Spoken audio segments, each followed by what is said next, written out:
Kampo Krame, maghahatid ng pinakahuling kaganapan at nagbabagang balita. Ito ang PNN Police News Network.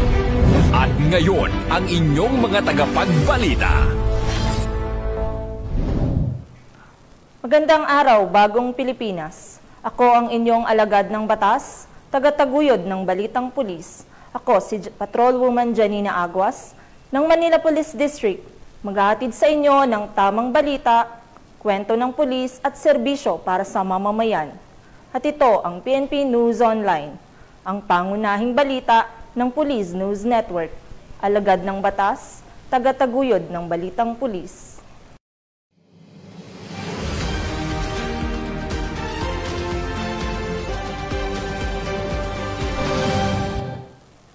Narito ang mga balitang dapat niyong abangan.